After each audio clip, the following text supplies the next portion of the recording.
Hello and welcome to the Profitable Baker podcast, the show for bakers who mean business. I'm Annie Bennett, founder of the Home Baking Business Academy, and every week I'll be sharing practical lessons, mindset shifts, and inspiring stories from bakers who are building businesses they love. Because success in this industry isn't about who bakes the fanciest cakes, it's about who builds the strongest business foundations. Let's get started. Hello and welcome back to the Profitable Baker podcast with me, Annie Bennett. Now, today's episode is a community episode. I've asked some of my bakers in my community to share some of their thoughts, and that will be coming up in a moment. Now, this episode is called Your Real Social Media Wins and Wobbles.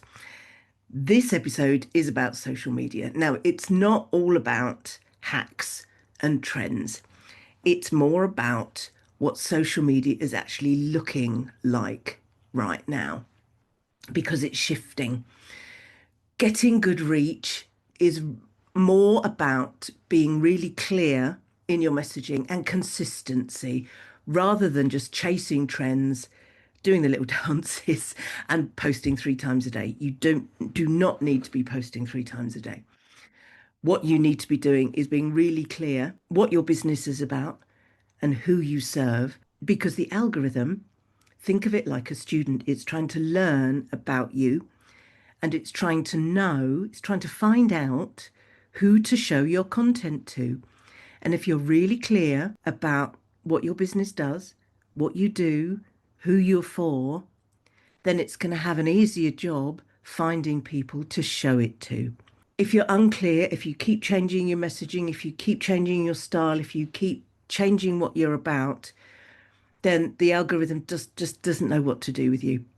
And that's when the reach decreases. So the people who are finding social media hardest right now, you're not doing anything wrong. It's because possibly you're doing too much, possibly that you're not being clear enough, and it's possible that you're just trying to speak to everyone. And hoping that just keeping posting will help. But these days, no, it won't. I'm often talking to my Academy members about you've got to stop the "this is my cake, do you want to buy it" posts. That's sort of white noise on a scroll.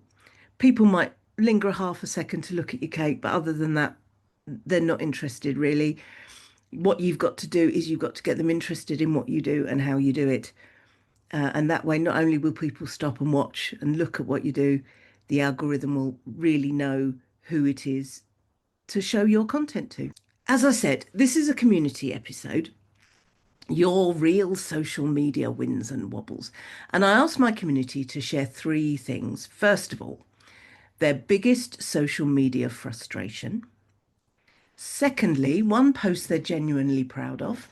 And thirdly, one thing they stopped doing that's actually making things easier. And the replies that I got, just brilliant. You wait till you hear them. So if things have felt different with your social media lately, you're finding that people aren't liking, aren't following, aren't contributing, you're not imagining it, it's really happening, and you've really got to get clear with what you're doing.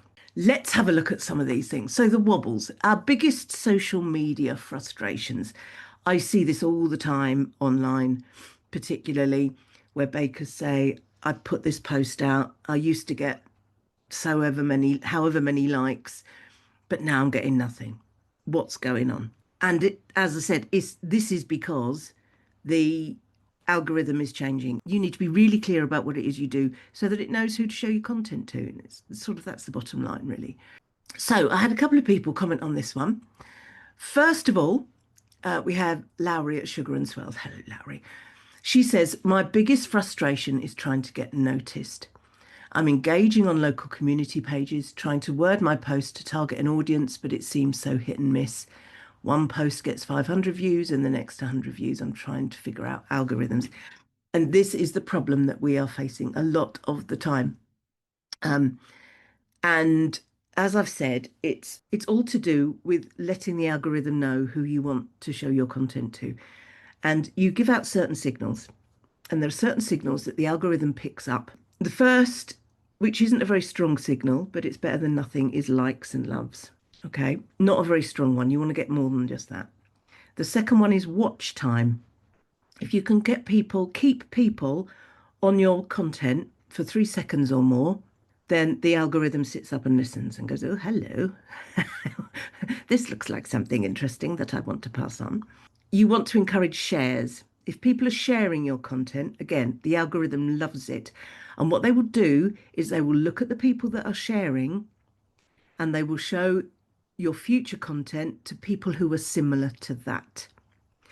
And this is where we branch off slightly and come back to making sure that your followers are people that are more likely to buy from you.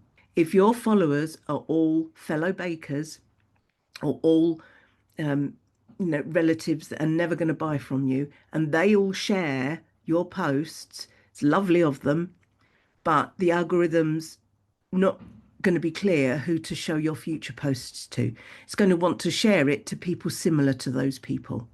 So all it's going to do, if you've got a whole load of fellow bakers in there that have followed your post because there was a thread in an online group, and some of those share it, the algorithm's only going to show your post to other bakers who are, let's face it, less likely to buy your products. So that's the third signal. And the fourth signal is commenting. If you can get people commenting on your post, that's a really strong signal.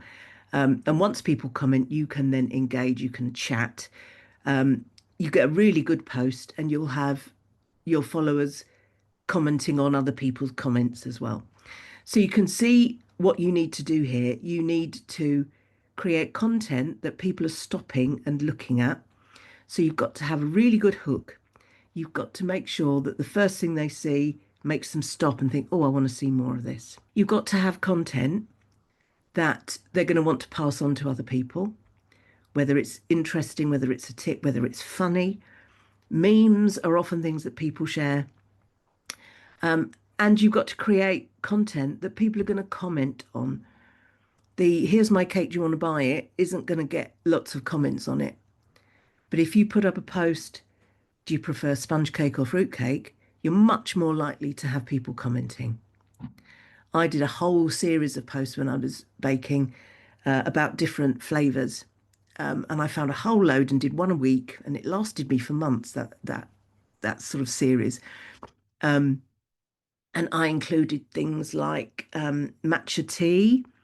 I included things like when you put lavender in things, peanut butter flavored things, salted caramel flavored things. All of those things, lots of people have very strong opinions about. People either love them or hate them. So putting posts like that up, you're more likely to get people commenting, and people will comment on other people's comments with those type of things as well. So we're still talking about Wobbles, and Stacey, the lovely Stacey at Little Garden Bakes. Hello, Stacey. She says the thing I find most frustrating is that I just feel like I'm winning with technology, and then it changes. Yeah, I mean, I'm let's say quite old now. I shall be 60 later in the year. I know it's difficult to believe that, isn't it? But when I first started teaching in 1989, we didn't even have computers in the room, let alone the internet, let alone mobile phones. And so all that change in technology has come. And here we are in 2026 with phones that can do all sorts of things, technology that can talk to us. And yes, technology does change all the time. And you do have to keep up with it. It's really annoying, but it's just one of those things that you have to do. And Stacey goes on to say that the changes happen so fast and so often that it makes my head spin. And she says, oh dear, I sound like an old woman. I feel your pain, Stacey. I feel like an old woman a lot of the time. Even though I tell everyone I'm only 27, but there we go. And the other thing that Stacey says is last week I heard that opening a TikTok shop is the way forward. And she says, I'm off to Tik, or is it Tok? Now, there's all sorts of theories about, monetizing your accounts. And it comes to a point where, yes, if you get a certain amount of followers, you can monetize your content. But then you are getting into planning content so that it makes money, and you have to put a lot of effort into that, and it will take up a lot of your time, and that will take away from your building your baking business time. So you've got to strategize and think, what is it I want to do? Yeah. If you want to create a TikTok account about baking that makes you money, brilliant. But do it well. Don't do it half baked. Pardon the pun. Get a real plan to build up your following and to get that money coming in, because the people sort of, the real dyed in the wool influencers can make quite a lot of money out of particularly TikTok, and doing the shops and all that kind of stuff can bring you in money. But is it stuff that you really want to be doing, or do you want to be baking?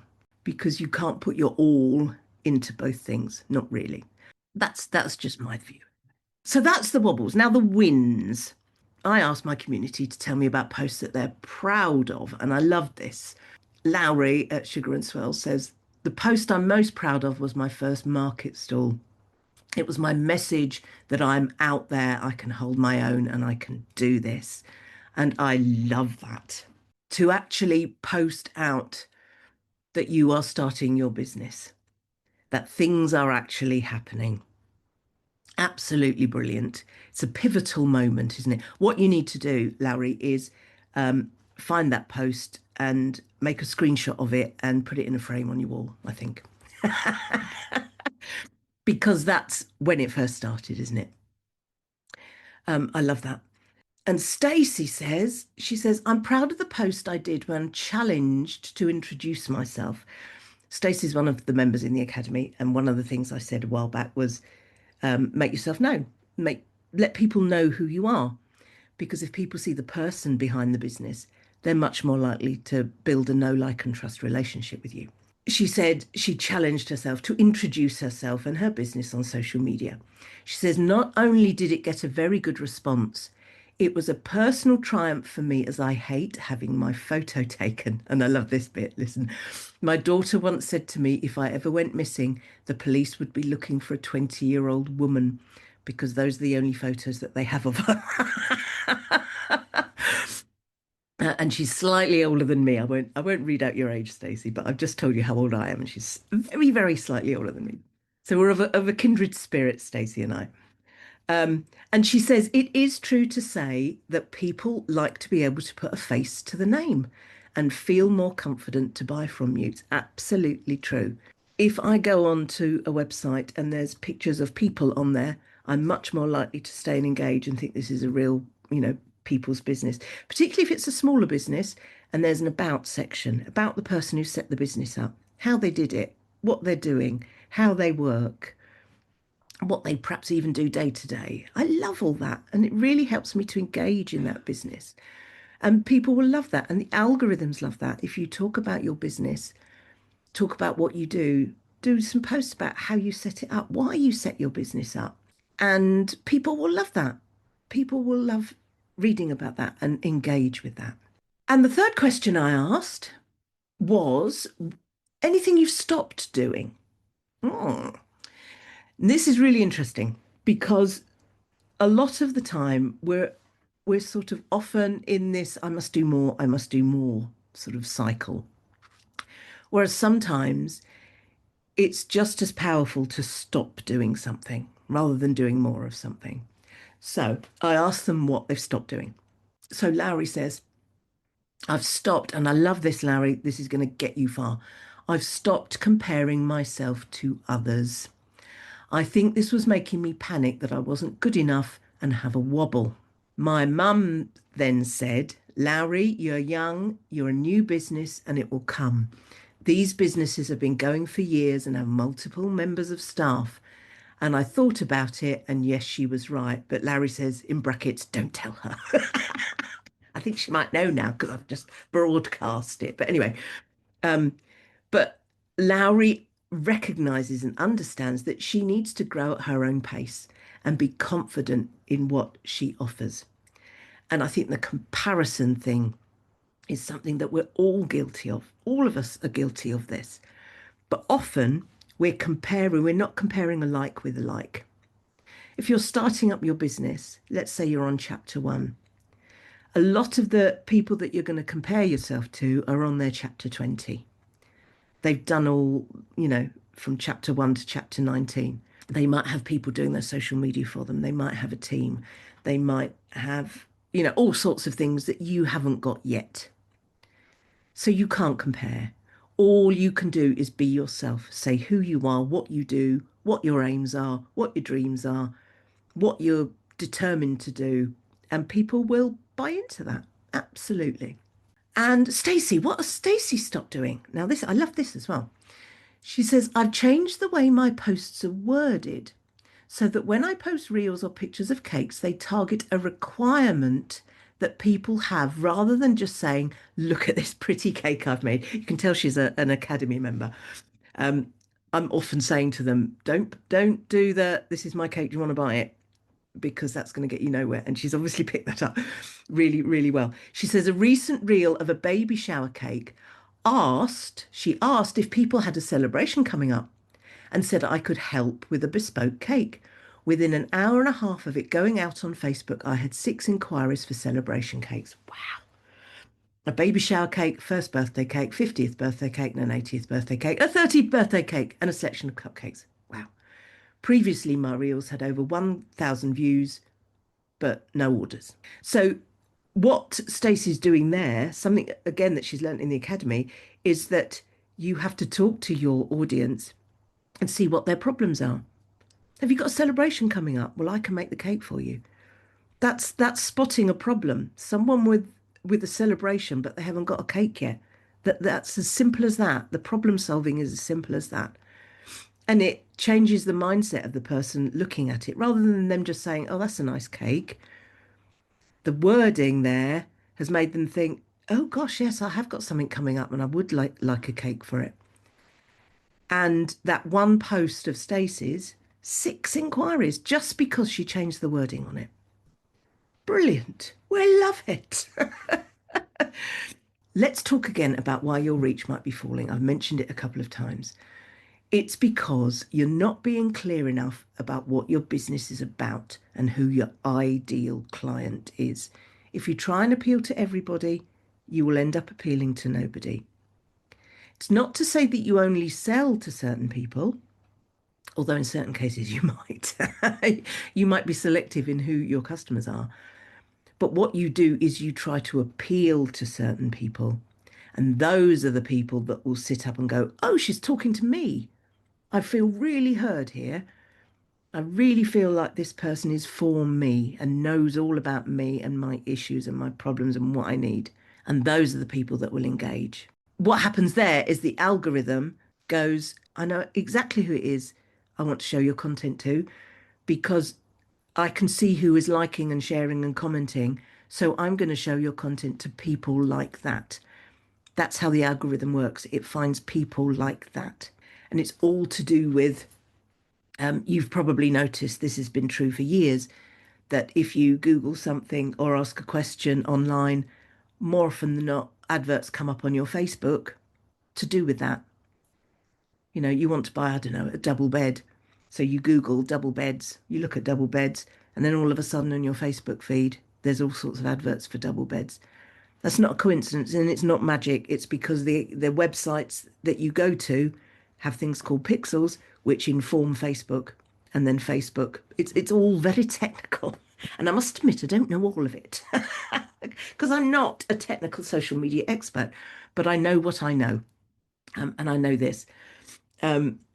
So what the algorithm is looking for is people like the people that are following and liking you and sharing your things. And that's another reason why I put a video out the other day saying, please don't message me and say, I followed you, follow me back. Because I'm not your ideal client more often than not. And if I follow you back, the algorithm's going to go, oh, hang on a minute. Who do you want me to show your content to? I don't get it. I'm confused. If you have a clear profile of who the vast majority of your followers and sharers and likers are, the algorithm will then show your content to more of people like that. more people that are therefore likely to buy your products. Well, the other analogy, I can't remember whether I've mentioned this before, but I use this in my membership and I saw it somewhere. Think of the algorithm as a librarian. When you go to a library, you take a book back to the library. The librarian has that book categorized and it knows exactly what shelf to put it on, whether it's fiction or non-fiction. And in the same way, that is what your content needs to be. You need to make it really clear what metaphorical shelf, if you like, the algorithm will put your content on. So think of the algorithm as that librarian. It's got to know where to put your content because if it gets confused, it's just going to shove it on the trolley and no one's going to see it. So let's just recap those signals again. Likes and loves, and even the thumbs down and the angries or whatever other. I can't remember. I can't keep up with what options you get, but any kind of reactions better than nothing, but not the strongest signal. Shares. Try and get some content that people might be more willing to share.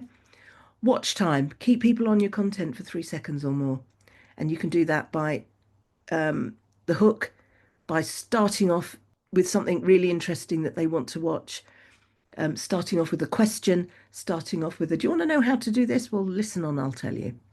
That kind of thing. And comments, get people commenting, get people giving opinions, get people telling you what kind of cake they like, what kind of flavors they like, what troubles they have when they buy cakes, how they transport it, how freezing it, all those kind of things that people ask questions about. Encourage questions. So that is our episode on social media wins and wobbles. I hope it's given you some food for thought here to think about your own social media content and have a think about those signals that I was talking about with the algorithm. Are you encouraging people that are going to ultimately buy your products? Is it those people you are aiming at? Because if it's not, then the algorithm isn't going to share your content. Thank you so much for joining me today. It's been a really interesting episode. I mean, the whole past few months, learning about all the changes in social media. I'm learning as well. I'm not a social media expert, but I make sure because I teach and because these things change, I try and keep myself up to date with what is going on. And what I'm doing is I'm passing on the info that I've got as well. So keep going with it. Keep learning. If you are interested in the social media training that happened in the membership this month, then have a look in the show notes and you'll find the link to the Academy membership. And you can join there. All the sessions are now in the library, the online library of the membership that can be accessed at any time. So thank you so much for joining me today. And please join me next time for another episode of the Profitable Baker podcast.